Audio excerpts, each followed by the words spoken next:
What's up, everybody? Welcome to IGN Game Scoop. I'm your host, Damon Hadfield. Joining me this week is Justin Davis, Scoop, Sam Claiborne, Winter Scoop, and Jonathan Dornbush. Charmed, I'm sure. And we have got a great show for you this week. This is the final show of 2017, the last scoop. Ooh. I gave you my heart, and the very next scoop, you gave it away. We're going to talk about we're going to share some holiday gaming memories. We're going to talk about Nintendo's next system, because it's time.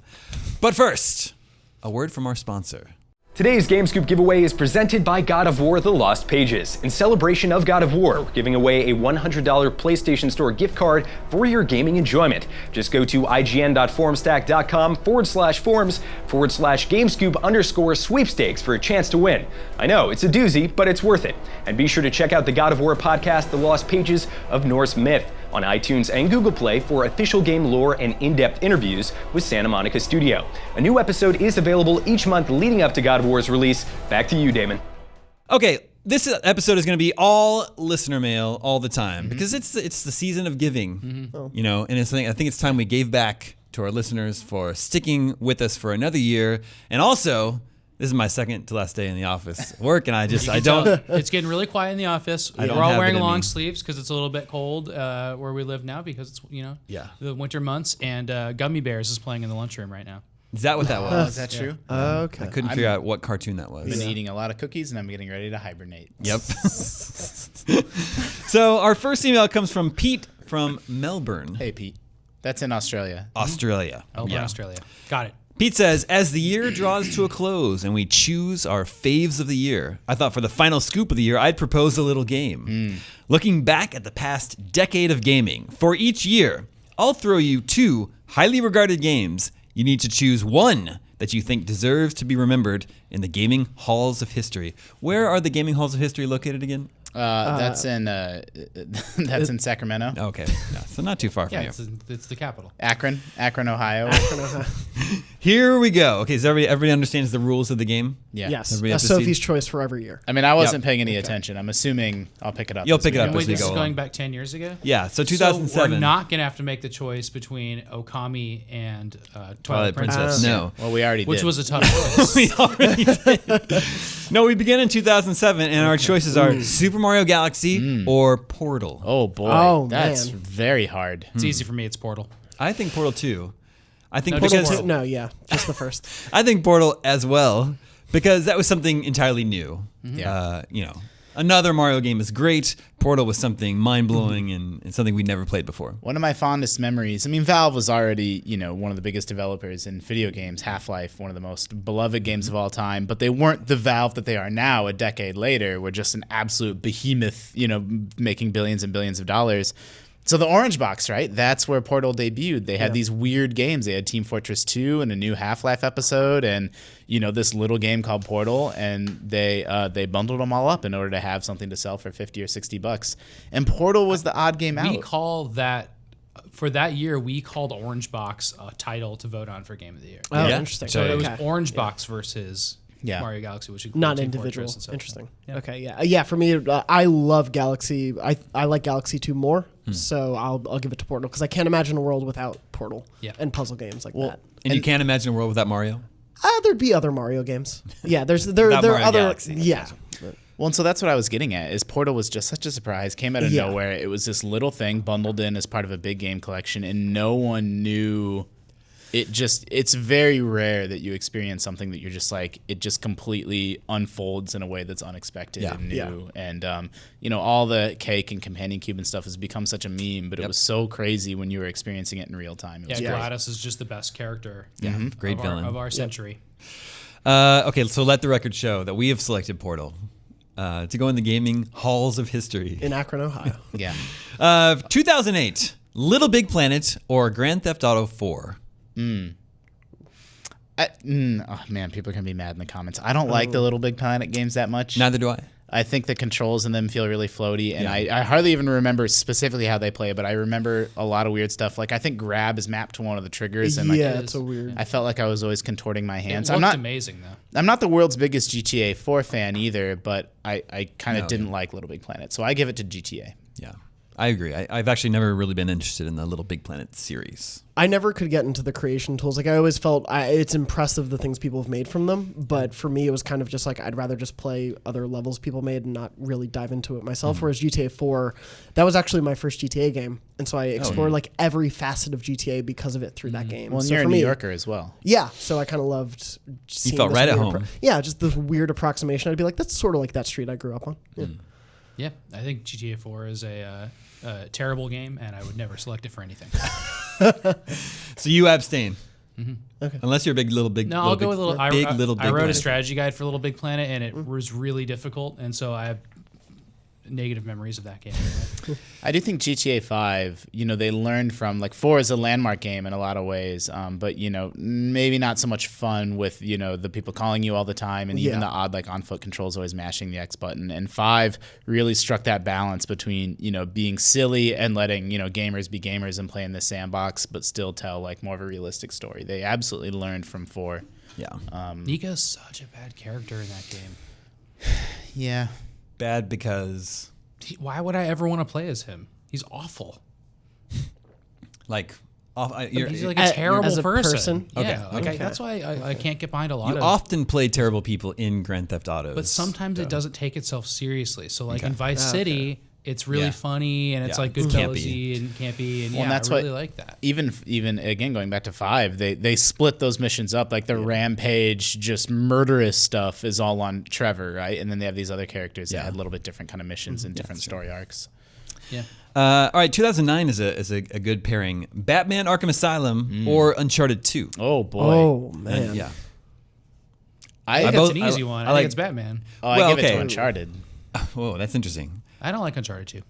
Oh wow, Uncharted. That's my favorite one. My favorite one. It's also I like my the favorite Uncharted one. series a lot, but 3 is my favorite one. Interesting. No, 2 is my favorite Uncharted, but the Batman Arkham series is a little bit more my speed of gaming. And that one specifically is so Metroid-y, and I love how it takes place just in the asylum. It's the Die Hard rule. The way it unfolds and the way it uses the villains is so smart and so fun. The final boss battle aside, like it's sort of silly, but I think everything else in that game is so strong. Uncharted 2 is my favorite Uncharted, but even still, God, like I love Batman Arkham Asylum. Yeah, I would agree. But Justin, you would give this to Uncharted 2? I do love Arkham Asylum. I like City a little bit more, but yeah, I give it to Uncharted 2. For my money, like big AAA, just like games that are the equivalent of summer blockbuster with movies, Yetis in them. With Yetis, which I completely support. I think that's my favorite part about it. It's my favorite summer blockbuster style video game probably ever made. Like it has some of my favorite set pieces. Yeah, just the ride that it takes you on is just perfectly paced and immaculate in my opinion. Yeah. It's a great game. 2010 is an easy one for me. Mass Effect 2 or God of War 3? And it's Mass Effect 2.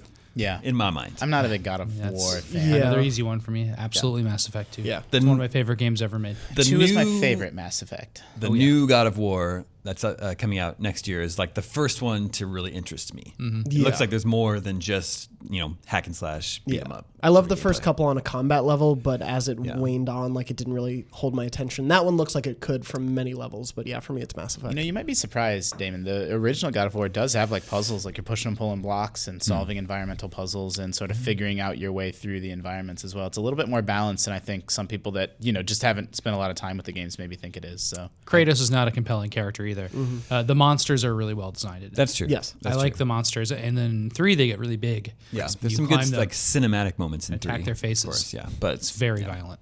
A big RPG with great characters like Mass Effect 2 that you can really dig into. It's just more my kind of game. It was, the Mass Effect series actually continuing all the way through Andromeda gets more and more action oriented each one, and then 2 to me sort of struck just right balance between 1 was very RPG, right, and then 2 is right down the middle of like RPG and like action shooter game, and I think it's really wonderful. Who are you paired up with in 2 mostly? Well, the whole game almost is recruiting. Right. The bad things happen to you at the start of the game, and then you get sort of regather your crew or gather a new crew. Miranda is there the whole time, right? Is that her name? Yeah, the Ivan Strahovski's character. Yeah. Yeah. And I think Sully isn't in it as much. I don't think so. Yeah, it's been a while. I really like the characters from Uncharted 1. I like when they reappear in 3 and 4. Wait, sorry. Uncharted? Yeah. I thought you were talking about Mass Effect. Yeah, when you said Sully, I was like, I'm not. How did we get back no, on yeah, Uncharted? I'm like, Sully? Because he was talking about Uncharted right then. Was I? I meant Mass Effect. If I said Uncharted, I thought you were talking Okay. about Mass Effect. Yeah. Oof. We're all. That was it a is. mix-up. There's free cider in the kitchen. Yeah. And wassail. Yeah. Wassail. Wassail. Yeah. Wassail. I like it. They say at Mr. Science Theater they say wassail, but I've heard wassail. Yeah. Well, we actually just have a jug of.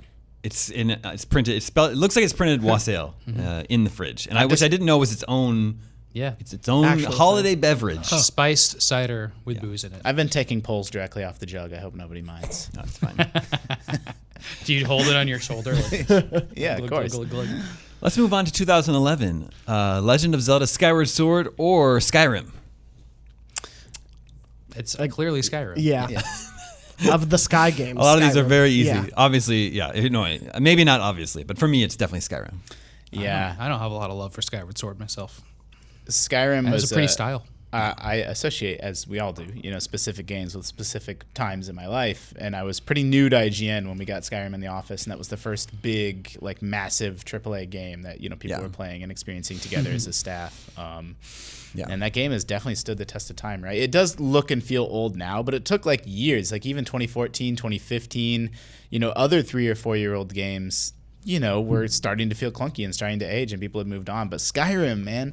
People just stuck with it, would reinstall it and spend another 100 hours with it. It just got re-released on Switch. It's still relevant. And in so many VR, ways. right? Yeah, in VR as well. Yeah, Skyward Sword came out at a time when I actively disliked the Wii, and I did not want to waggle my way through anything. Sure. And I think also the Zelda series, just at that point, has sort of gotten away from the open exploration. Yep, that there's I liked so much original. to say about that game that's positive, and Yeah. I don't want to overlook those things. The dungeons are really interesting. Yeah. It's kind of the last Zelda game that had those interesting full dungeons, so that's nice. But it's not When it inevitably, it's not The Legend of Zelda to me. when it inevitably is re-released, I'll give it another shot. I don't know that it is that inevitable. The motion controls are really baked in. Yeah. Well, Yeah, that's true. You can still, the Joy-Con still have motion that's controls. true. I mean, I've thought about this on.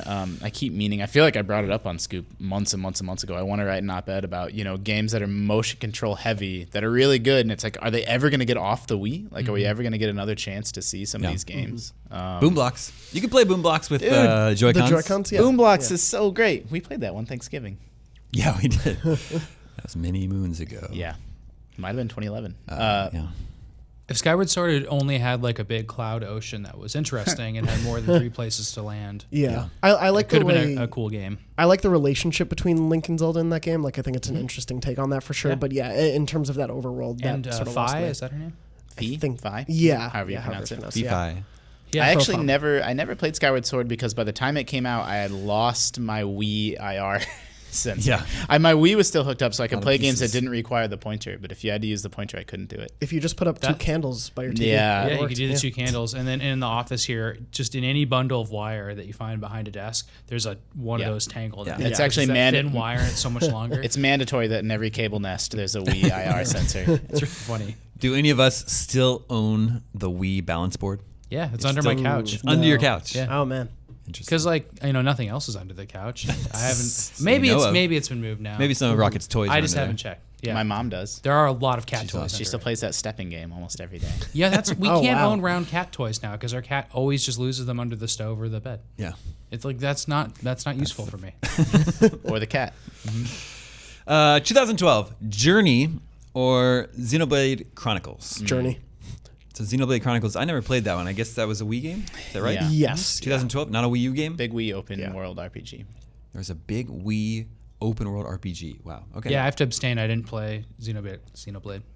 I didn't play Xenoblade either. I've only played a couple hours of it, but It's just an interesting choice. Journey is one of Pete the most from emotional Melbourne. Yeah. experiences I've ever had with a game. You and Bong Ripper 420 climbing that mountain. Oh yeah, no, that was I loved when someone just jumped into my game, Bong Yeah. Ripper, whoever you may have been, my good friend. That And game yeah. was kind of tainted by working here. I think people talked it up interesting. way too much, Okay. and then I played it and I was like, Are you talking can see that. Are you talking about Journey? Journey? Yeah. I had the exact same response. man. I played it for the first time this year when it was a PS Plus game. Oh wow, okay, And after all that time, I was like, that's it. Yeah, That's boy. it? Oh. That's a problem though. If No, your absolutely. expectations are set too high, you Yes. can be disappointed by anything. Yes. that can Yeah. happen with movies and games Yeah. and everything, and that absolutely happened here in the I office. could with that. totally see that. I remember I read That the hurts IGN my heart. review, was like, I need to buy this game, and then just played it through. Yeah. In a night, and I loved still I can remember playing it clear as it happened yesterday. I love that experience. Yeah. Now, the Journey arcade game I really like. It's based on the band Journey. The first game to ever have scanned faces in it. Digitized. Yeah, and it plays Don't Stop Believin'. Yep. A very accurate recreation of. Well, it has. I don't know. I can talk about this all day. It has a cassette tape in it, though, with a live concert that plays if you beat the kind of cycle of levels. It's a very cool old arcade machine. 2013 is a very interesting one. Bioshock Infinite or The Last of Us. Oh. Well, I'm not wild about either of those, which is another one that people are going to get angry with me for. We know the IGN audience loves The Last of Us. Well, and the staff, like it's a beloved game, amongst critics and commercially.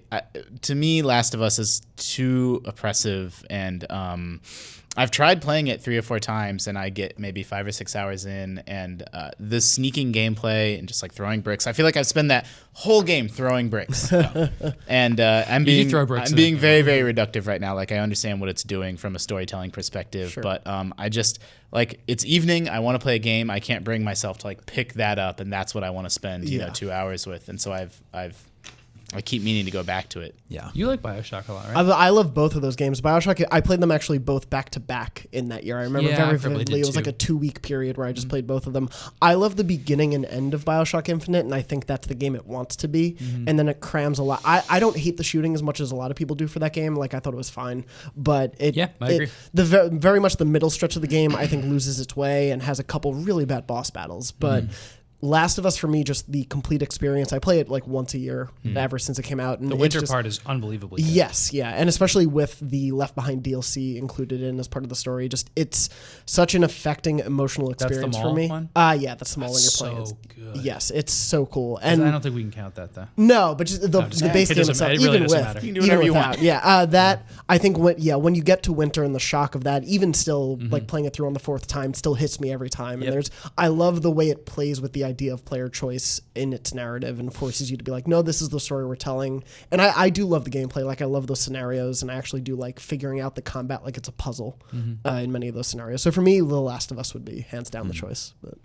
Yeah, it's tough. I mean, I don't like a lot of things about Bioshock, but man, the music was so clever and awesome in that game. Yeah, I like a lot about that game. And the covers are so good. It's so cool. And then how they like tie it to the kind of the plot of the game and why that's happening. Yeah. And then I like the fantasy creation of that more than the gritty earth of Last of Us. Sure. Yeah. But like as we were just talking about Last of Us, I'm remembering like how much quality that game had. Yeah. Every season to me has maybe it's like a better Netflix show than it is a game, though. I can't tell. Yeah, it could be. I'll let you know after my next replay. No, I think Bioshock Infinite has such a great opening. When you first arrive at Columbia and when you meet Elizabeth. You're on like those skiffs going between the islands. Yeah, everything through where you make your escape from the, what's the bird guy's name?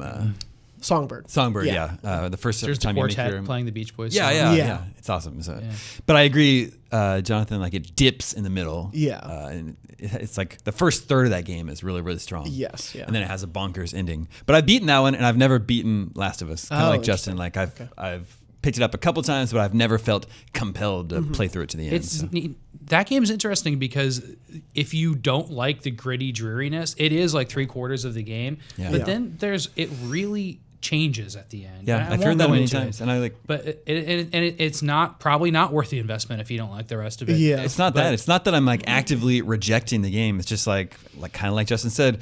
At night, at 10 p.m. when I'm like, okay, now it's time for some games. I just never feel like reaching for The Last of Us. It's not the type of story you unwind your day with. Yeah, which is usually when I play games. Do you want to wade through, garbage under a high school in a bombed out suburban neighborhood? No, usually I pick Spelunky. 2014, Bayonetta 2 or Shovel Knight. Some of these seems very random sometimes. Yeah. Those are the takeaways from 2014. What game do we give? That's what I was just trying to remember. Is that Dragon Age Inquisition? Would have been that year. Yeah. That was Shadow of Mordor that year too. Shadow of Mordor and Inquisition. Inquisition. A few other games. Yeah. Nice. Well, we got Bayonetta 2 or Shovel Knight. Between those two, it's Shovel Knight. Me too. Yeah. I never even played Bayonetta 2. I played the beginning of Bayonetta 2, but I don't like the Bayonetta series. Yeah. I played the first one and it was like, not for me. But now we're getting Bayonetta 3, and I'm happy for the people that like that series. 2015 is Undertale or The Witcher 3. Very similar games. Oh. No, Very similar games. Those were the same year?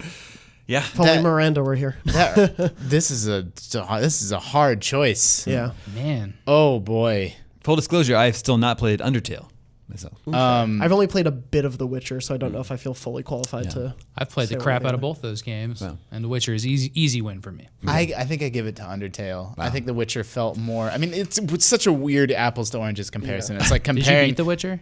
No, but I played 25 hours. Did you get of to it Skellige finally. by any chance? That's where I stopped. I was just going there. That's why I know that's the area I you love love. that. Yeah. For me, it's like comparing. It's like trying to review a really good Vine in the same. Then say, do you like that more than The Last Jedi? It's like, I don't know, man. Like, how do I compare the two? But The Witcher felt a little bit more conventional, even though it's really, really huge and well done as an interesting story. Undertale. I put a premium on games that show me something I've never seen before and a style of gameplay I've never experienced before, and being able to go through that game without ever fighting anything, and what it does with like combat systems, like dodging. Like, it's an RPG, but it also has like bullet hell dodging in it in every single combat scenario, and the way that it changes the story and the music and the soundtrack. Yeah. Ooh, boy, Undertale is very, very good and very unique. And so to me, I give it the edge. It's like, I feel like it's one I'm going to remember more a decade from now. 2015 was a good year. I would like to write in Metal Gear Solid 5. Oh my gosh. That year. Was that? What a game. That's weird. Yeah. That's not in the mix on there. Also could have been Fallout 4 that year. Another game which I feel like immensely loved. I want to go back to 2014 for a second. Everyone bags on Dragon Age Inquisition, and it was like they roll their eyes when they see it. That was game of the year. Like, that game is excellent. Like, everyone's like, oh, it's nothing but fetch quests, but they're only remembering. I don't know. It's just a pet peeve of mine. Well, people don't talk about that game. Like, a lot of the games of the year over the decades, people still talk about, like Okami. They point to, what are the, Sam, you played that whole game, the little shards that you collect all over the world. I can't remember what they're called. And people point to those as like, oh, that game's nothing but busy work. And I'm like, that game is full of like, expertly voice acted castle sim in the middle of the game. Yeah, and like you can have an hour-long conversation with an NPC where you banter back and forth. And what I think that game's about is recruiting a team. That's what I think about my time with that. And I always like that about Mass Effect 2. Yeah. And that you're going around and like you can miss an entire character. Yeah. And I remember like how cool it was to think like, man, I was in this area for hours and hours and never even did that quest to get a whole member of my team. I was absolutely enamored with Dragon Age Inquisition, and I don't know. I'm frustrated that people take away, like, they do add this busy work on top of it. I stopped playing. If you ignore that busy work, there's still 60 hours of incredible, polished, beautiful game. There's some open parts of it too. One day I'll revisit Inquisition, I'm sure. Okay, finally, 2016. Inside or Stardew Valley? Easy choice for me. Same. I have to abstain. I haven't played Stardew. You say same, but it's going to be different. I'm sure my favorite would be Stardew because I don't Stardew for the two of me. I haven't played a ton of Stardew. I'm the only inside lover up here. And you've played Stardew? No, I haven't played Stardew. Yeah. But I just know. I would prefer Inside. Inside just didn't grab me as much as I hoped it would. You have the journey problem because people built it up too much. It really was the first couple weeks that everyone was talking about it, and then I got to it maybe a month after. And I just, having loved, why can't I think of the... Limbo, thank you. I loved Limbo, but playing this, I was like, all right, yeah, that was sort of a similar experience. And I'm in the exact same boat. I did love Limbo. Wasn't as wild about Inside, and Stardew Valley, man, like that, the loop, you always talk about like the gameplay loop in like games like SteamWorld, like the gameplay loop in Stardew, and even it being set up in days, you're always like, well, I'll play one more day, or my crops, there's always something the next day to look forward to. It's so peaceful, and I don't know, man, like you say you would love Inside more, but you might be surprised. I'm sure I probably would like Stardew Valley. I would like to check it out at some point. It's like a 50-floor dungeon. A bizarro puzzle platformer with a sick sense of humor is definitely going to be more up my speed. Cool. Yeah. I don't know, man. Like you spent all that time in Disgaea item dungeons and stuff. Stardew might surprise you. You should check it out on Switch. I will. It's in my list of games I plan to play sometime. I'm so excited this winter break. If we're traveling, we can bring a Switch with us now. That's why the Switch is the greatest console of all time. I'm gonna play Stardew Valley. Like, I'm so excited to like sit, like avoid any family agony and sit in another room and play the Switch. I don't even have to like occupy a TV in somebody else's house. I can just play that. That's great. Speaking of the Switch, next up we are going to help a new Switch owner decide what games to play on his brand new console. But first, one more word from our sponsor, and I promise this is the last one.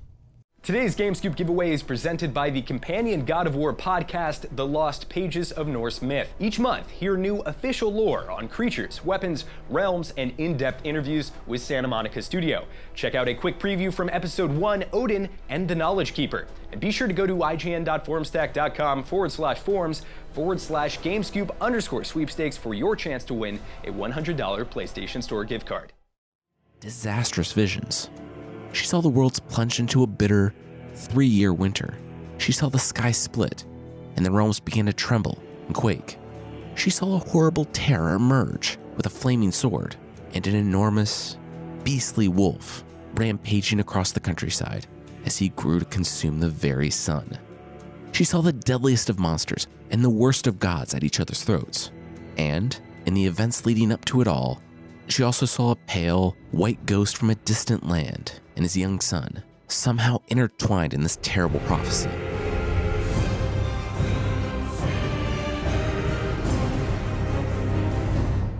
Okay, next up we've got Dave Cameron from County Waterford, Ireland. And he says, longtime listener, first time writing in.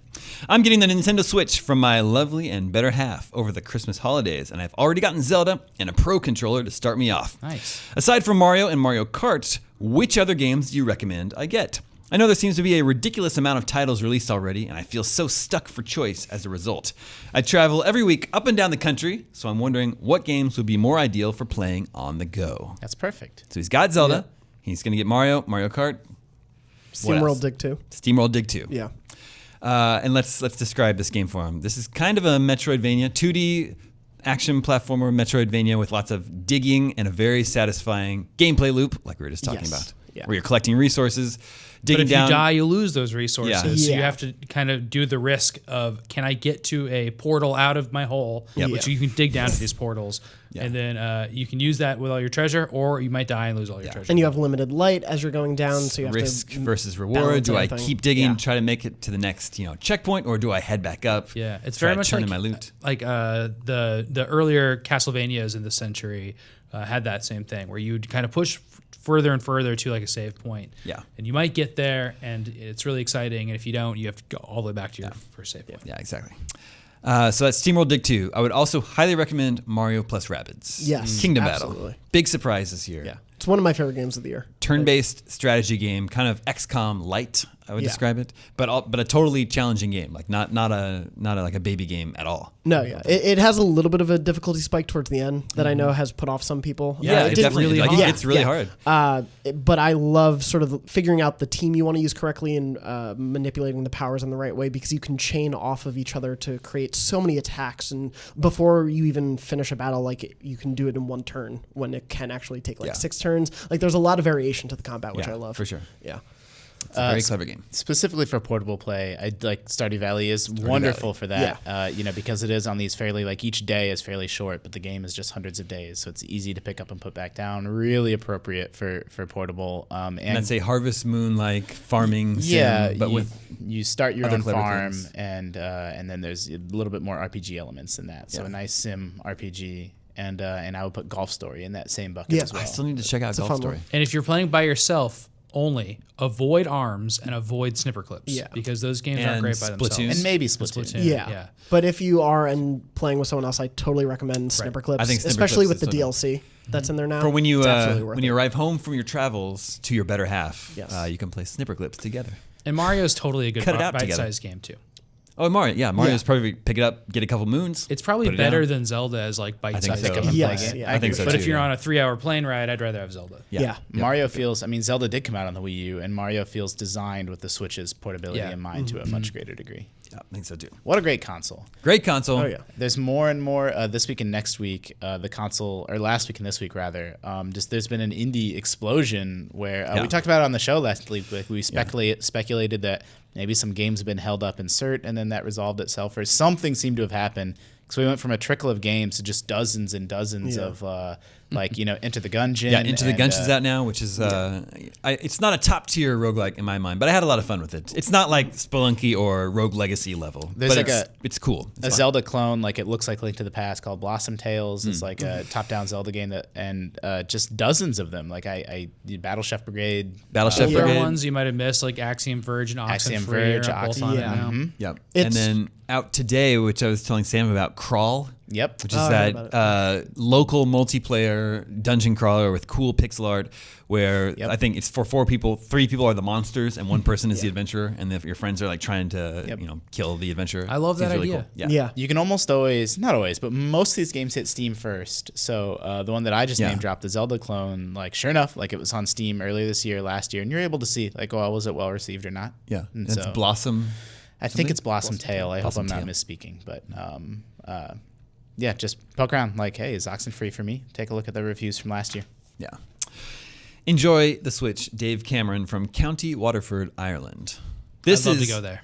This is Christian Sarmiento from Sweden. I don't know if Christian Sarmiento I'd love to go there, too. sounds like a Swedish name, but he says, "Love your show. It's a must every week while commuting, flying, or doing the dishes." Haha. Why is he laughing? Why is he laughing? Well, the first few things were so epic, and then also Yeah, doing Maybe. the dishes. Yeah. Maybe. He says, "I recently bought a Nintendo Switch while being on a layover in Chicago. I'm a steward, and I got a much better deal than in Scandinavia. Mario Odyssey. really cool. Mario Odyssey was my first purchase for the console, and I'm completely in love with the game. Meanwhile, everyone keeps talking about Zelda. I played Twilight Princess back in the day when Wii was a thing. My question is getting Breath of the Wild a good idea for someone who hasn't been into the whole Zelda universe, doesn't really know the whole story? Can you as a new gamer grab the game and still be sucked into the fantastic world of Hyrule? Keep doing a good job." Well, first of all, I plan to keep doing a good job. Yeah, well, So you don't- weren't planning on it, I've Until just that decided. but since Christian asked us to. Since you asked so nicely, okay, I'll keep doing a Zelda's good job. a standalone story and even standalone gameplay. It's its own thing. Yeah. Yeah. You don't need to play anything else. Yeah, it's kind of a revolutionary title in the series that's sort of like reimagines exactly what Zelda is. So you don't need to have start played. here is what I would say. Not just from a story perspective, but as Sam said, a complete, you know, rethink from the ground up of what a Zelda game should be and how the gameplay should operate. Yeah, so I would say, Christian, instead of like thinking like, is Zelda for me, just think about, you know, the game is a gigantic open world sandbox, fantasy adventure game. So if that sounds like fun to you, then you're probably going to like it. I mean, I've talked before on Scoop about how I feel a little paralyzed. Like, I don't want to play SteamWorld Dig 2 until I play 1. I don't want to play Wolfenstein 2 until I play 1. And it's not just for story continuation reasons. It's also just to see, you know, how the gameplay evolved and what they improved and just follow, like, the arc of a franchise. I don't like to jump in the middle. And even with that in mind, with Zelda, it's completely appropriate to start there. Like, you don't need to have experienced what came before if you've never been a Zelda fan. You'll obviously like appreciate the changes they've made or the remixes they take of older characters or themes and things like that. But there's so much new in this iteration of Zelda that I feel starting here is not a problem whatsoever. Yeah, I don't think so at all. I finally got around to the Champion's Ballad DLC last night a little bit and just did the first temple, the one that's the closest to the Resurrection Shrine. And I thought it was really fun. It took me like several tries to make my way, to defeat all the enemies and then get into the temple. But it was totally fun and satisfying. And that temple is really cool, really clever. Okay. Yep, I don't I'm like deep the into DLC. it now. I haven't played it yet. Justin doesn't like it. Did you even No. unlock the first temple? Like I did a few of the temples. I know that Shrine. the whole thing We is should not. say shrine, I excuse me. guess. I know the whole thing's not one hit kill, but it turned me off so much after not having played the game for months and months and months. Like wrestling with the controls and trying to remember how to play, while again like a lizard spits on me and I die. I'm just like, okay. Like there are dozens of great games out. I'm enjoying Wolfenstein. I'm enjoying all kinds of stuff. Like, so I was pretty content to put it down. Yeah, I get that, but I don't know. I stuck with it. I retaught myself the controls, and I think I'll probably, I'm sure like it's my game of the year. It's one of the best games of this generation. So I'll pick it back up in 3 or 4 years, and then I'll probably just appreciate like that DLC will just be part of the game, right? So yeah, that's The true. DLC led me to an area that I just never seen before. I'd never even I looked on my map and my green line had gone around it. I'd never been there. It's like this beautiful hill, like a crag on the top, and like I was up there and like the sun was setting, and I was like, this game. It's so deliberate, right? Yes. They deliberately take you into the DLC. Like, sure, maybe some players did run through there. I'm sure Andrew ran through there in his hunt for all 900 Koroks, but they seem to have deliberately fleshed out areas that are easy really to skip. smart. You think they have data? They're like, not very many players went here. I think they can see where the shrines aren't. I think So they just kind of put them in smart places. Yeah. That's probably good. And I mean, obviously it was built into the game of having that line that shows Yep. you every step you took with that DLC. So Heroes I'm path. sure they have access to that. Yeah. Well, in that line, you know, like I was sure if someone said, "Did you go to every portion of that map?" I'm like, "Yeah, I absolutely went everywhere." But then once you see the line, there's huge areas that I just really didn't ever true. go in. Yeah, it's awesome. All right, this is Gab. He says, "My name is Gab, and I've been listening to your podcast for about a year." You don't think it's Gabe? It's GAB. All right. So I don't It's know. bag backwards. Yeah. Yep, that's true. From my 30-minute commute from Hertfordshire to Buckinghamshire in the UK. Okay, I want to go to all these places Yeah. that people are writing from. If everyone who's writing to us from exotic places, if you want to sponsor Exotic UK. a live game scoop in your area, I would just take a to-do list. let us know. Gab says, keep up the good scooping. Nintendo Switch. I want one. The whole world has adopted this clever little device. Yes, the whole world.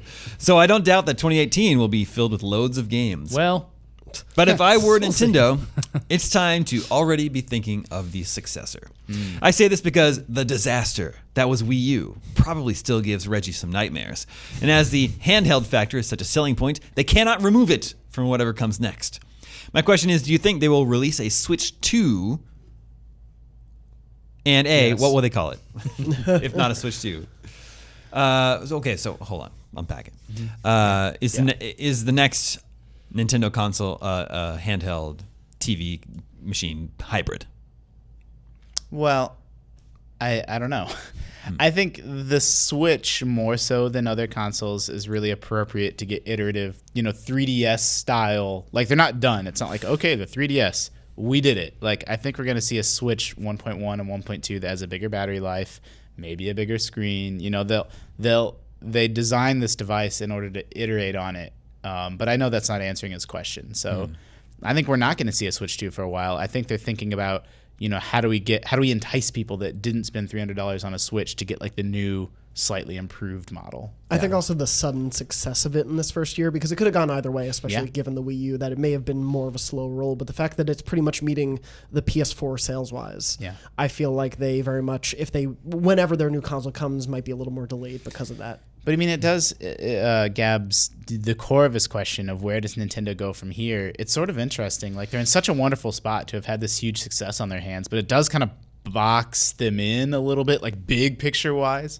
Like, what is Nintendo doing 6 years from now, 7 years from now? Do they go back to having a TV only system? Like, it's a nice problem to have, but it is sort of an existential issue that Nintendo will have to grapple with. I think a lot depends on whether we have TVs in 7 years. Like 7 years doesn't seem like that long of a time, but it can be a really long time if VR really takes off. Yeah. It can be a really long time if just your phone is doing basically all of your entertainment center work by the time the next Nintendo system comes out. Like, why? I still think it's crazy that I have 10 systems I'm running Netflix on when I could just set it down when I get home and my TV could just be running completely from my phone. And they did that. They're bridging the console version of that. Once we have Netflix on, it'll be even nicer. But like, having a portable thing that is all of your entertainment and your computer and all that stuff, like that's where we're going. And Nintendo's like anticipating that a little bit.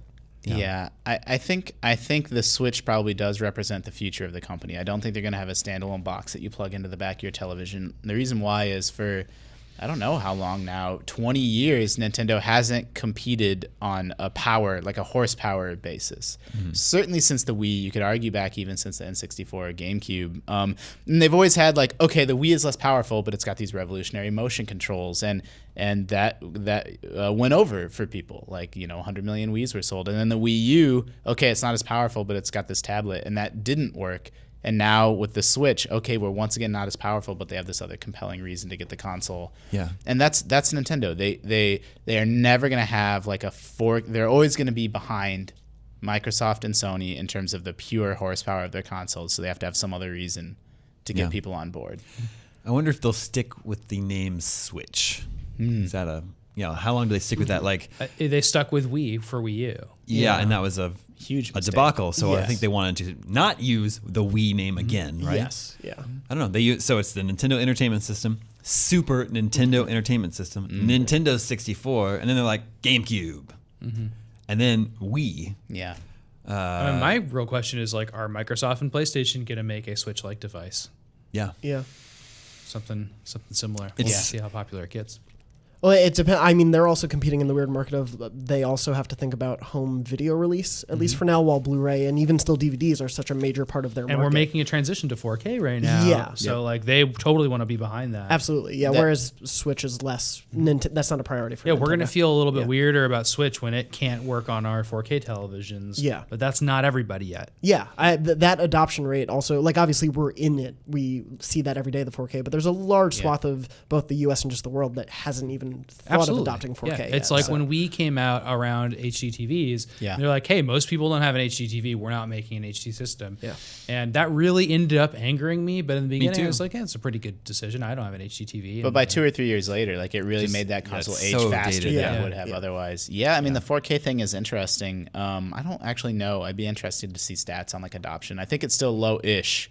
But I do think it's going to be one of those things where if you get a new TV in a year or two, it's just going to be a 4K TV. Like, the 1080p models are just going to go away. Yeah. I can't see Nintendo. They just haven't been in the business really ever of just here's a $400, $500 box that is really, really powerful and runs incredibly high-end games and you plug it into the back of your television. Like they haven't done that since I've been working in the games industry. Yeah. So I can't possibly see them. This going is a fun back year to though, that. because Mario and Zelda are graphically so competent that they could easily be a brand new PlayStation 4 or Xbox One release. And I'm not saying because of power. I'm saying like they're indistinguishable because of the styles they use. Yep.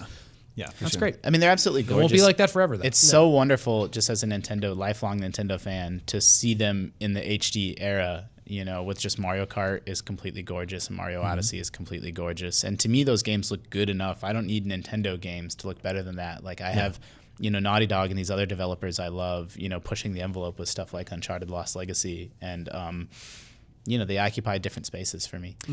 A couple ideas that Gab has for what the next Nintendo console could be.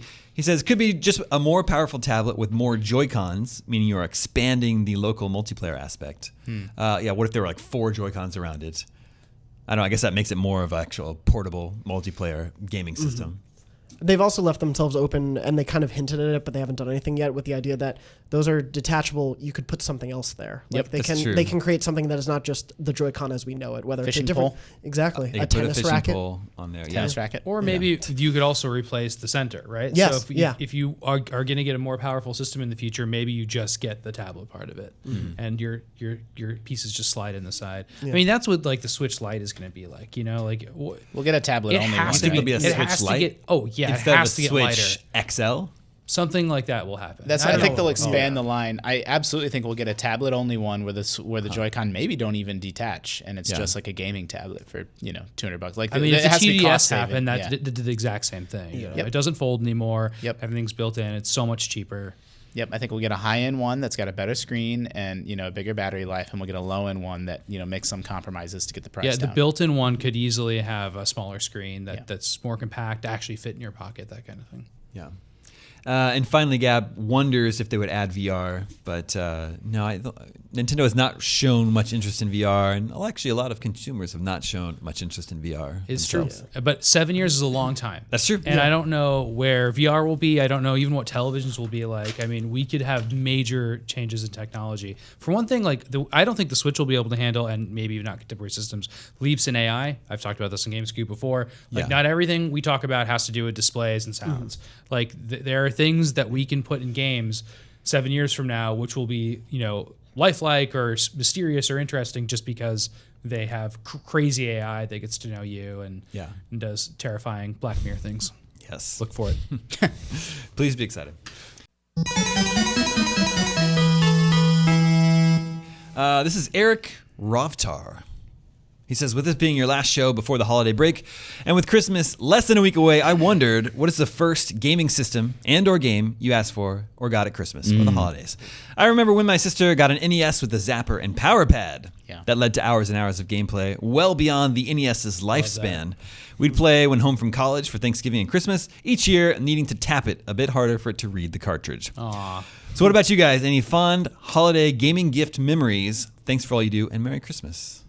Eric, you got Jonathan? I don't know about first, but to be on brand, I remember the Christmas I got Kingdom Hearts. And that was a Christmas gift. Yes, I got the PS2 and Kingdom Hearts. Could that have been your first game gift? No, I got an N64.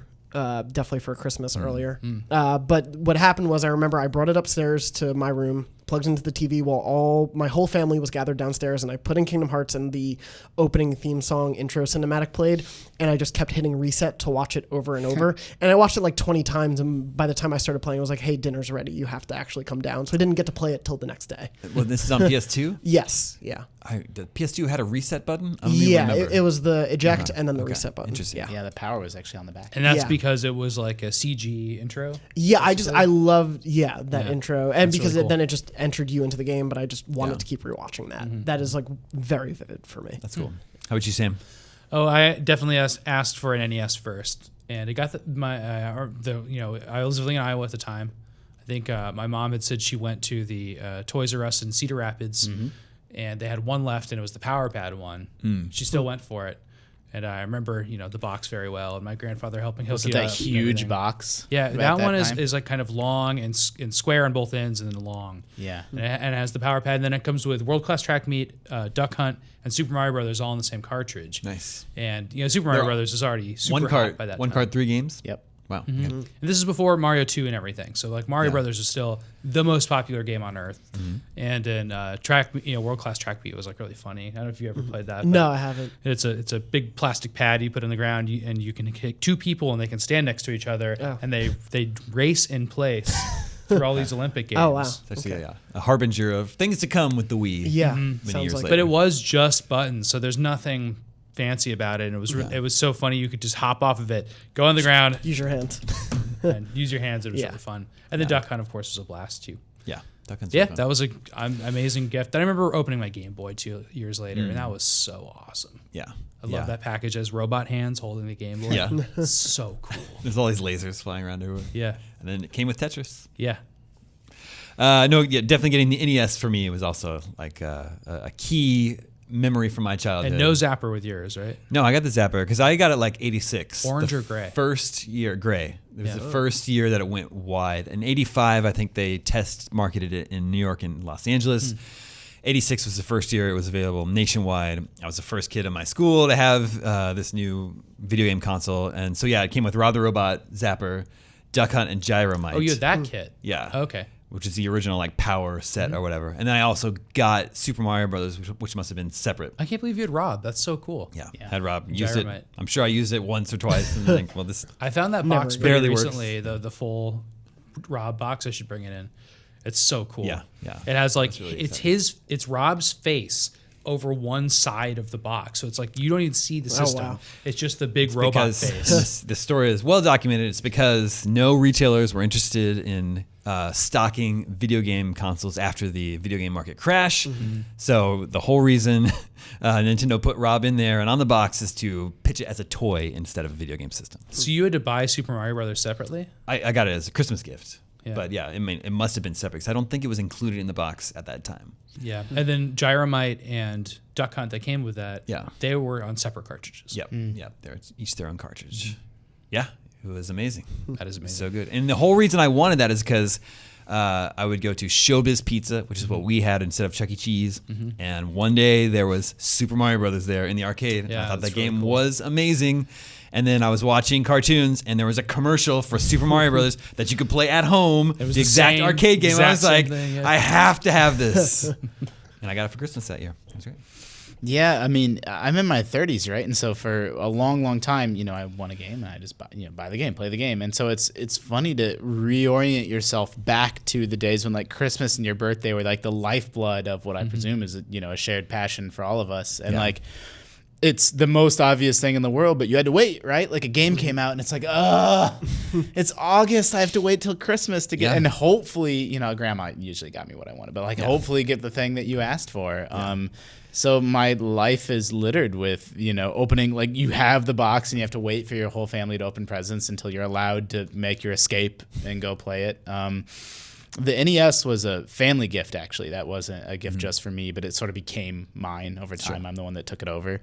And so, Mario 3 and then up through I was a Genesis kid and like Vector Man and Vector Man 2, I remember being big deals for me. Yeah. Really? It's Christmas gifts? That's so cool. I never thought of Vector Man that way. And the big one, all the way up through even GameCube when I was 15 or 16 was probably the last one where, I got Pikmin, got Smash. But the big one was the N64. Like that was the one where that leap from 16-bit to 32-bit and, 3D, like the PS1 launched without analog controls. Like it took 3D a while for people, game developers and consumers to kind of figure it out. And that game felt so magical, and my parents Mario 64. Yeah, and my parents weren't together, and I used to drag the N64 back and forth between their houses when I would go back and forth between houses. Like I was unwilling to leave it, if I was going to spend some time somewhere else. And that in particular, like that couple of years of like Mario and Shadows of the Empire, and then Ocarina of Time and GoldenEye were like peak. It was like that perfect storm of like I'm adult enough to but I don't have any adult responsibilities.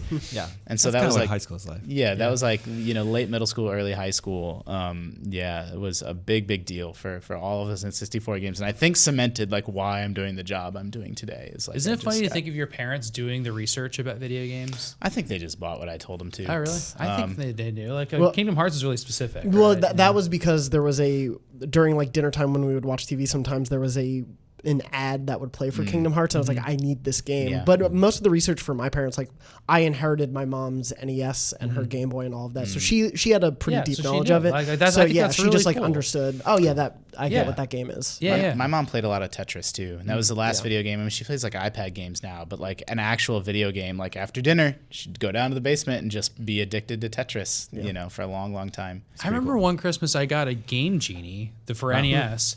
And I had never heard of it because I only read Nintendo Power, obviously without covering the promoting. But my mom like explained it to me when I opened it, and she's like, "This like, well, it gives you all these options with your old games." And I was like, "What?" Yeah, like I had no idea. And I was like, "How does my mom know about this?" That's so cool. And then I think it was because of like NPR or something, and like whatever the case, she knew all about it. And then for my parents, it was like, "This is a good reason for you." And I think they pitched it to parents this way. Yeah, extend the life of your existing games. Yeah, isn't that really smart? Yeah. And they like totally picked up on that, and it was absolutely accurate. That's interesting. Just adding Moon Jump to Super Mario Brothers and stuff is like I was all back in it, Yeah, no, that's interesting because my mom absolutely would complain every time. Why do you need a new system? You already have an old system. The new system doesn't play your old games. Dude, no, my it parents drove her crazy. freaked out when they heard that the new systems don't play your old games. Yeah, like I couldn't get one because of that. Oh wow. Yep. Yeah, that was a big thing, and it was dumb. Yeah, yeah. Like that's a bad thing they did. All right, our final email comes from Robbie, the Confused Gamer. He says, whenever a video game gives me the option to create my own character from the ground up, I would always create a character of a differing gender and race to that of my own. I'm a white guy. I will usually take any opportunity to experience a game from the point of view of characters with differing perspectives from mine. Until I realized that in games with a create a character system like Skyrim, The Division, Fallout, or even PUBG, your created character has no perspective of their own. Having very little characterization besides what you, the player, conjure up, the character is really just a vessel for you to navigate the world with. How that character looks doesn't usually alter the way the character interacts with the world. So should my created vessel just represent me? Is it wrong of me to create a character of another race or gender? Am I somehow misrepresenting marginalized people, or am I just overthinking this? What do y'all think about when creating characters? I actually really like this question. Yeah, I had never thought of that too. It's true. It's like modern character creators usually give the options to create a wide variety of different races, genders. But yeah, it's like it doesn't change that character's experience in the world, right? Unless it does, like Mass Effect or something. Well, yeah, or like most RPGs where sometimes romance options are different or things of that nature. Romance options. Yeah, it's still pretty limited. In Mass Effect, it just determines whether you're a man or a woman. You're male or female, right? No, it does change determines who you can date. You're because some characters are straight and some are gay. That's what I'm saying. It just determines your. So if you choose a female character, there's 3 or 4 male characters that you wouldn't be able to romance. Like for instance. Yeah, but like I said, like you're not really experiencing the Mass Effect universe as a woman, though, as a woman would experience real life. You know, if you, as a white male, you're not all of a sudden now experiencing the world as a woman. It's not a massive shift where every character is addressing you in a different way necessarily, is what you're saying. I mean, I've actually have thought about this. I also, when I'm given the option, almost always play a game as a woman, and it dates back to World of Warcraft because I wanted to be a mage. And all the male avatars in World of Warcraft are the character models used to look dopey and derpy, and like they had these huge, thick, muscly necks, and like none of them looked right for mages. They only look like warriors. And so I rolled a woman in that game just because it seemed to fit better with like more of a magic user class. And then that tradition just carried over. Like now I just always do it. But it gets weird in like role playing games with romance options because I'm playing as a woman just because of tradition, because I always do. But I'm still mostly making the choices that I would make, that Justin would make, if he were that character. So I still want to only romance women. Yeah. And so I end up only doing like lesbian romances, but I'm not deliberately trying to like I think now that I talk about this out loud, if it's a game where, there's actual role-playing choices to make based off the character you are, I should probably play them more like myself because I'm making those choices that I would make. I'm not saying, oh, my character would do this, so that's the choice I'll make. I'm just making the choice I would make. So maybe I do, in those types of games, need to make a character like myself. I actually tend to stick with the default character. Really? Just because I do take it as me playing the game. Like the choices I'm making are always me, so what the character looks like or does doesn't really matter to me as much. But I don't see anything wrong with wanting to choose to play as whatever race, gender, alien, whatever it may be the options are. I think that's a totally reasonable way to approach those games. Yeah, like Skyrim lets you play as a lizard or a cat or whatever. Yeah, that's true.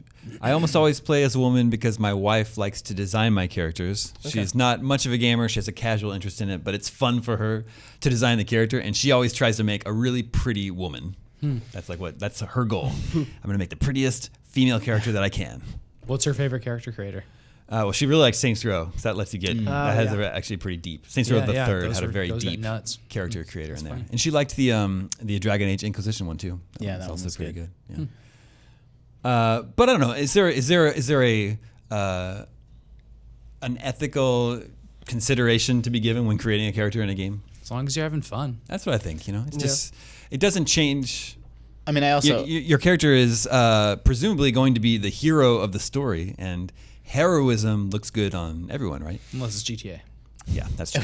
In multiplayer games, again, like going back to the WoW example, half the people running around that game world are women, and no one really thinks that half the actual people behind the computer monitor are women, although that game does have a much higher female audience than, a typical game. But even so, I don't think,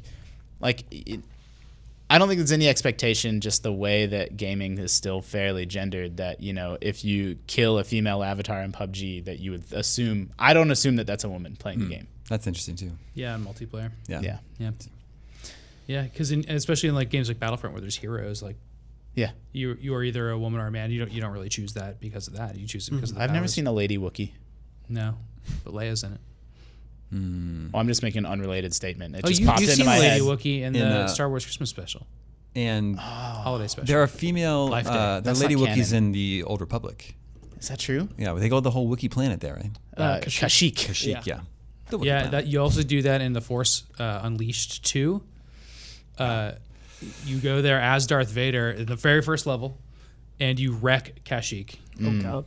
You just going through these wooden Wookiee dwellings and just completely force destroying them. I also, I would say, Robbie, don't worry about it too much. I I like the variety. It's like I'm gonna play PUBG as a person of color, with a huge afro. I'm gonna play this game as this kind of person. I'm gonna play this game as an alien. This one I'm gonna be me. It's nice to have. You played, what was it, Saints Row, as a crazy blue guy. Yeah, probably crazy blue woman, but yeah, and just I don't know, just kind of think about it that way. Just each game is just a menu of I want to do this for the next 20 hours. All right. Before we go on our break, before we play 20 questions for the last time in 2017, what do we plan on playing over our breaks? You're gonna play Love Nikki the fashion game? Love Nikki the fashion game? Yeah, Miranda really loved that fashion game, so I downloaded it and checked it out. I don't know. That's a good question. I haven't really picked. Like you're totally right that this is going to be my Christmas break game this year. But I've been so busy with our Best Of awards and other stuff that I haven't given it much thought. I was playing through Wolf 1 to prep for Wolf 2, so maybe I'll finally just blast through that over the holiday break. Yeah. I still need to finish Wolfenstein 2 myself. And then there's I still have moons to find in Mario. The Zelda DLC is really fun. I haven't beaten Battle Chef Brigade yet, although I think I'm near the end there. So I've been playing Magnus Opus Magnum. Goodness gracious. Magnum Opus. I've ranted before about how much I love Space Kim and all the games from Zachtronics, that developer, and he's got a new one out that's his most successful or most accessible and polished puzzle game yet, and I think it's on iPad, but I'm playing it on PC, and I will certainly spend some more time with that. One of the best puzzle games probably ever. Ever? Yeah. It's a Tetris. Yeah. Wow. And it's called Opus Magnum? Yeah, I got it right the second time. Okay. Mopus It's Magnum. no Dr. Robotnik's Mean Bean Machine. But That's true. They'll have to stand in for it. What is? Sam, what are you going to play over the break? I started ukulele, so I'm going to keep playing that on Switch. What's your first impression of that? I am like so attracted to the sounds and sights in that game. Yeah. I don't know if I'll be like the gameplay so much, but oh my gosh, I'm I'm so debating whether to nostalgic get it. for it. It was making me so happy, and I loved playing it. But yeah, I don't know. Now I'm in Quest. I'm like, I just played Mario. Like, this doesn't feel as good. So. Yeah, I love the music, but like I was explaining the other day, the game just feels cheap to me. Like the camera and the movement, and like it doesn't feel very polished. It doesn't feel like a real AAA video game. It's a bummer. Yeah, I was disappointed. I remember you saying that, and I'll look out for that a little bit more. I didn't feel that myself. Okay. Because I also know that team. I've played Banjo-Kazooie and Tooie a lot, and Conquer, and like I know what those games feel like, and I see what they're going for really clearly. Yeah. And I love it. It makes me so nostalgic and happy to play it. But I'll play that in Stardew Valley, and definitely the Zelda DLC. Yeah, I'm sure. right in the middle of that. I played hours of that already. Yeah. Jonathan? For me, it's cleanup of a few smaller games that I missed this year, and also finishing Persona, which is my game of the year. I haven't finished it because it is 90, 100 hours long, but I love it. 90, 100,000. Wow, it's getting bigger. Yeah, it's I just started Gorogoa. Gorogoa. It's a new puzzle game. Yeah. It's only an hour long, so. Yeah, so I will probably finish today. But it's beautiful and gorgeous, and I love it so far. But I want to also do Night in the Woods and Little Nightmares. Which, I need to play that too. Yeah, both I Miranda do not and have Chloe. enough nice things to say about Night in the Woods. I can't wait to play it. I played about an hour of that game, but I want to play more. I wasn't really that wild about Oxenfree or Firewatch or any of the sort of other walkie-talkie games. And Night in the Woods is the one that I'm like, oh man, that's the one to really get its hooks into me. I could have worked that in. That's a really good point. All right. Yeah. I have a good goal. There was just they sent out a blast from the PlayStation Store if you were signed up to get a 20% off code for the store. So I was like, oh, okay, Night in the Woods it is then. Oh, what did you just pull out of your pocket?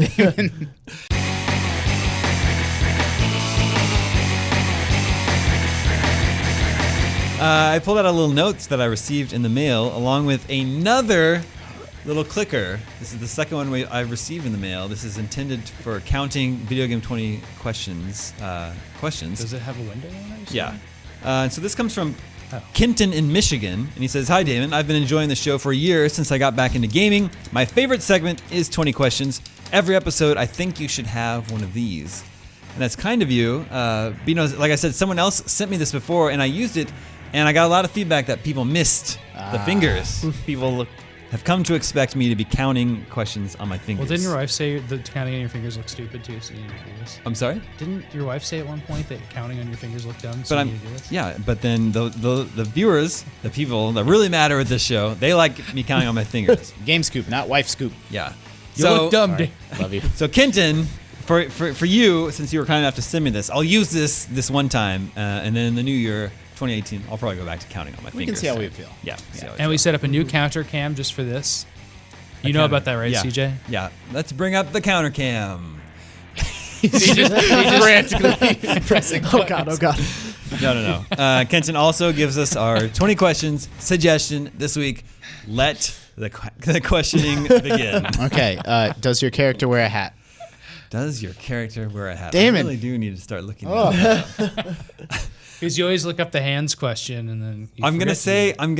Okay, so first, I'll count your question. I'm gonna say yes, but it might be controversial. What? Or you have to ask the functional hat question? No, I don't want to get into the functional Yes, hat but it question might be controversial. Well, that makes me think of one immediate thing, but I don't want to. Is it Captain Toad? That was exactly what I thought. Yeah, yeah, because it would be controversial. I Yeah. mean, yeah. Well, he has a hat and the And the head. And the head. But some people don't want to believe that. There's It's canon. some mixed So- canon about Yeah. whether the toad is the mushroom part of his head or is it a hat? Yeah, is there a vascular system inside there carrying blood throughout his All right. mushroom head? All right, let's move on. Sam here. What we know so Save far is that I think it probably Is this from before 1990? was this released before the year 1990? No. Okay. Was this, Sounds like it came out in 1990. was this released before the year 2000? Yes. Okay. Was this released on the 16-bit consoles? No. So it's, You're liking the question too much. you're coming around on the clicker. Yeah. It's got mad with power. So that means, Sam, I think you're probably right. I think it's probably a late 8-bit game, but we can. No, It was not yeah, yeah. 16-bit. I love that. So Yeah. it's either later or earlier. Yeah. Obviously. I don't know why. It's either later or they can't be right on the dot. Is this was this on a Nintendo system? Yes. Okay. That's 5. So you're thinking it was earlier. My brain immediately went to like N64. Yeah, go for it. It was on a Nintendo system. It's not on Super Nintendo. No. So it's either on Game Boy, Game Boy Advance, Nintendo 64, Virtual Boy, Or NES. or NES. Was this a handheld game? No. Okay. Was this an NES game? No. So that's N64. Is this a 3D game? Yes. Okay. That would have. You like that the would have clicker. eliminated all the questions Yep. we just. We just Yeah. gonna. Yeah. What question are we on? You've asked 8 questions Okay. so far. N64 game. Was this game developed by Nintendo? No. Okay. Maybe it was published by Nintendo. Nah. Uh, I mean, it does like. I don't think you would do it 2 weeks in a row, but it was like it could be like a Pokemon Snap situation. yeah, totally. Was this critically acclaimed? Critically acclaimed. Give me a bar for like what Do score? you know the score? What score would a game have to get in your eyes for it to be critically Eight or acclaimed? better. 8 or better. Then That's what I would have said too. it would be right around the low end of that critically acclaimed? Of critically acclaimed. So maybe moderately critically. Critically reviewed. Damon, clarifying question. Yeah. He clicked too for that Yeah. too. Does I, it- After all that debate. I said, did Nintendo develop this game? Would you have counted Rare games in that bucket? I would. If this game were developed by Rare and you asked me, did Nintendo develop this game? I would have said no. Okay. But Nintendo owned Rare.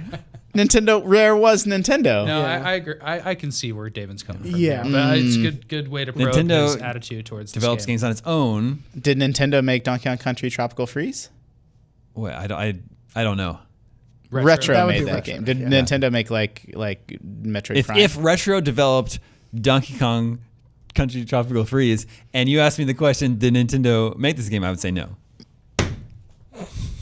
I protest. So, Do you just want to ask Rare then? Yeah, We've well, asked 10 questions, by the way. So I don't we're know. halfway there. is this kind of. does this Yeah. game have a third-person camera? So you've already asked if it's a 3D game. Yeah, Now you're asking if it has a third-person camera. Yes. because there's It's first. not GoldenEye or Perfect Dark. or a puzzle game. Yeah. Or a puzzle game. I don't understand what perspective puzzle games are played from. That's a good point. We should bring back the Mario debate, Dr. Mario debate right now. Goodness gracious.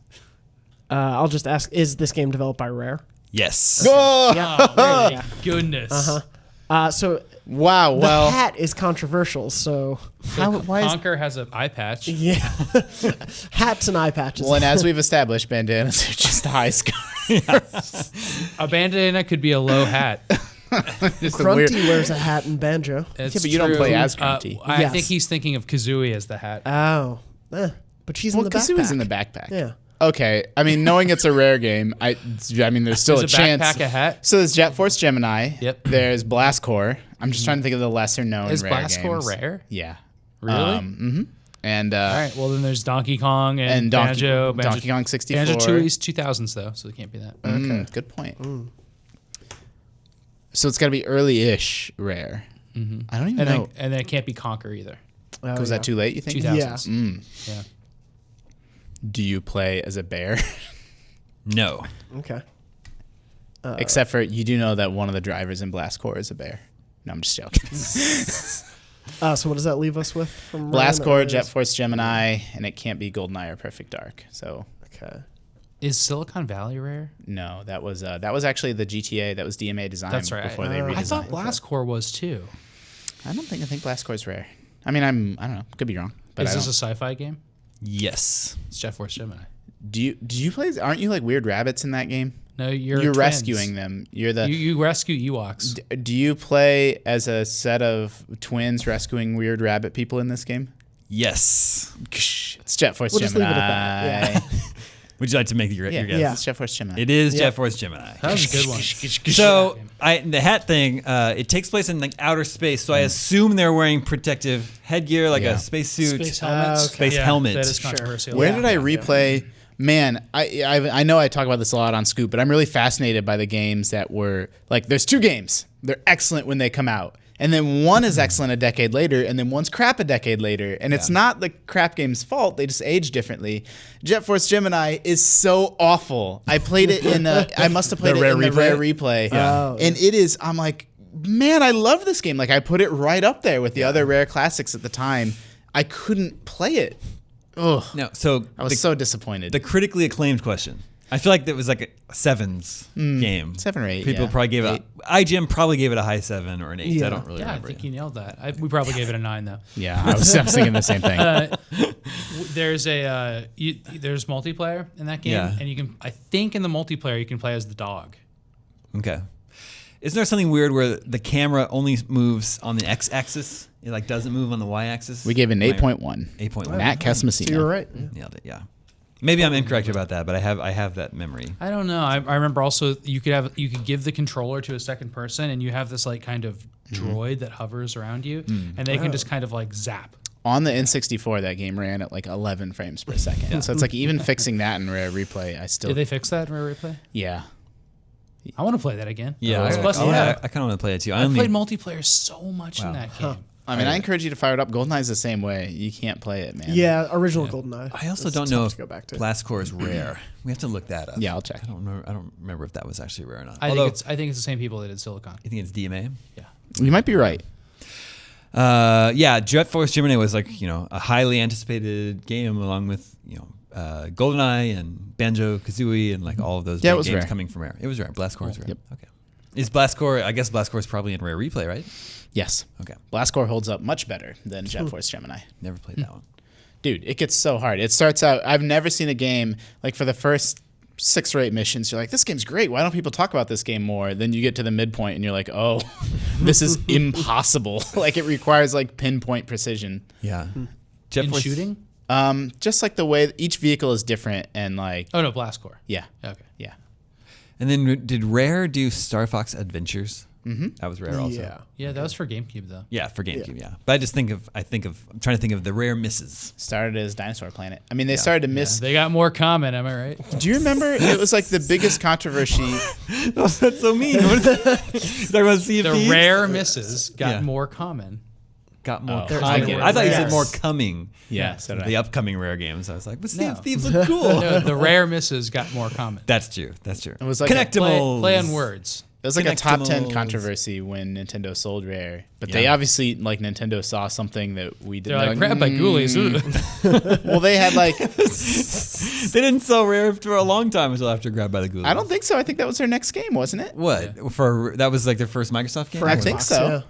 My- Yep, and then Yeah, that Conquer was- Reloaded, and Wow. then Banjo Kazooie Nuts and Bolts, and Connectimals. I don't know the exact timeline, but Viva Grabbed by the Pinata. Ghoulies was same generation. That was Xbox, and Yeah. they released I guess you're Starfox right. Adventures on GameCube. Banjo Kazooie Nuts and Bolts, underrated. Yeah. I think. I liked that game a lot. I did too. Had I a can't lot beat of fun. one thing in it, so I could never get past it. But I love the open areas and stuff in it. I thought that were really good. Yeah, and the building different machines, all these different parts. Yeah. I thought that was really fun. Really clever.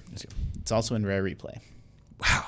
Yeah. Rare Replay has everything. Yeah, it's incredible. It has all those old Rare computer games that I've never played. Saberwolf and all those weird games. Is it a Viva Pinata? It does, and Viva Trouble in Paradise. Yeah. That's the DS one? No, it's a sequel, but Okay, it's like sequel / pseudo remake. Like it's basically like a 1.5 version of Viva Pinata. It like completely replaces the original. All right, ladies and gentlemen, that brings us. That is all the scoops that we have for you this year. Thank you for joining us all year long, and hey, let's do it all again next year. Everybody have very safe and happy holidays wherever you are, whatever you're celebrating. Play some really fun games. Thank you, Justin. Thank you, Sam. Thank you, Jonathan. Remember, you can always reach us at the email address gamescoop@ign.com. My name is Damon. This is IGN Gamescoop, and we're out.